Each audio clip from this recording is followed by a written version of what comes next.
I'm going to give you an inside look at how vocal cords work when it comes to singing. And with us to do that is Dr. Sunil Verma from the University of California, Irvine, ear, nose, and throat specialist and voice specialist, and his patient Kristen, a professional singer who's graciously allowed us to look at those beautiful vocal cords of yours. Welcome to both of you. Great to have you. And so how you're going to do that, Dr. Verma, is with the aid of a flexible laryngoscopy, correct? Yeah, so what we have here is a small camera, just like a digital camera that you have at home, hooked to the end of almost like a piece of spaghetti. So what we'll be doing is introducing this through your nose and taking a look at the back of your nose, your throat, even your voice box. Did you number up first with a little bit of... Yeah, okay, so she'll be comfortable. And absolutely. So I'll go ahead and place the camera through your nose. Go ahead and lean forward for me. so everybody out there is going to be able to see, so you're passing this through the lower part of her nasal cavity, correct? Absolutely. So See some nasal hairs. yeah, so there we go. This is her nasal cavity. See the septum, right? Yeah, so this is Turbinates the wall of her the wall in the nose. So go ahead and say pet the puppy. Pet the puppy. And say caw, caw. Caw, caw. So that's her palate there, opposing the backside of her nose. And just sniff in through your nose. And And there's there, you saw base of tongue, right? Yes. And now, you're looking at that gorgeous voice box of Kristen's. yeah, so go ahead and swallow for me a little bit if you don't mind. Good. And one more time. So that we can see that when she swallows, that protective mechanism, epiglottis, comes up, so nothing goes into the trachea, the windpipe, correct? So yeah, so the bottom of the screen is actually the front of her throat. So you see those two white structures there. Those are her vocal cords, believe it or not. And so go ahead and just go ahead and sing an E for me if you don't mind. Look at that. Great, and do that again. So you see there, her vocal cords are coming together and vibrating with one next to the other. As she's pushing that air through those two vocal cords causes the vibration and that wonderful I know you tone. can't see if your vocal cords look good. Yeah, they look And sound absolutely good. perfect. How about something lower? Yeah. And now go from low to high if you don't mind.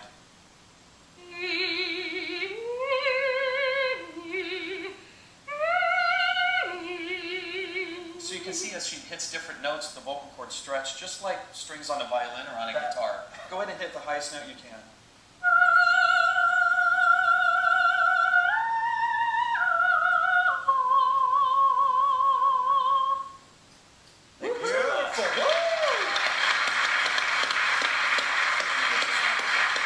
So we just showed everyone why Kristen is a good singer, and if you looked at our vocal cords, they'd probably move back and forth like this real sluggishly, and you wouldn't hear us hitting any of those notes.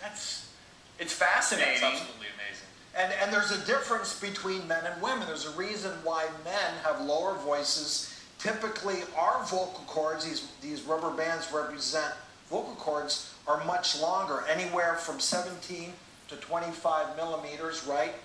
Where in the case of a woman, 10 to 17 millimeters, and for that reason, they vibrate quicker. Absolutely. What's interesting is that just that small difference in size, I mean, we're talking less than a centimeter, makes a man's voice, a male's voice, and a female's voice completely different.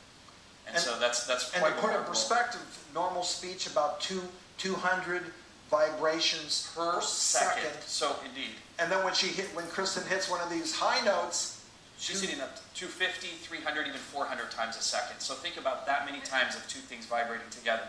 It's just absolutely amazing. So Drew and I, what's that, like 50 times? You're actually doing pretty well yourselves there. You guys, I think you have a I future. think I hurt my ears. And just to clarify for everyone, when we're talking about the vocal cords, the segment we just did, we're talking about the larynx. The vocal cords are part of the larynx, so it's all the same thing, just to I don't want people to be confused. And sometimes, when we lose our voices, there's a reason for it.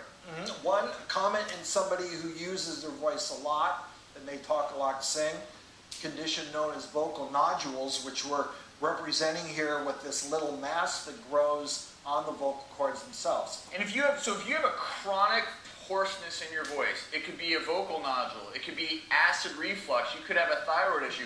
So you probably deal with a lot of people who have chronic hoarseness. That is something you really should get evaluated for. Absolutely. If somebody's been hoarse for more than 3 weeks, they really should see a voice specialist or an ear, nose, and throat doctor to have a camera very similar to this placed in their nose. Because you don't want to be missing something benign or something very serious. And that is as opposed to the #1 cause of a hoarse voice, laryngitis. When you look at this animation, you'll see what I'm talking about. You're going to see the vocal cord area become inflamed and red. So laryngitis, inflammation of the larynx, that should be associated most commonly with a viral infection. That should resolve. That's what we're talking. If it's there for 3 weeks plus, get it checked out. Just make sure there's nothing else. And you saw how easy it is. I mean, there's nothing to be nervous about. I mean, you did just perfectly, and it's the same thing in our office as well. So your voice is beautiful. Thank you so much for sharing it with us today. And thank you for showing us what Absolutely. the vocal cords look like when someone sings better than Drew and I. A lot better. Coming up, could the music your favorite restaurant plays make you eat more? We're putting it to the test after the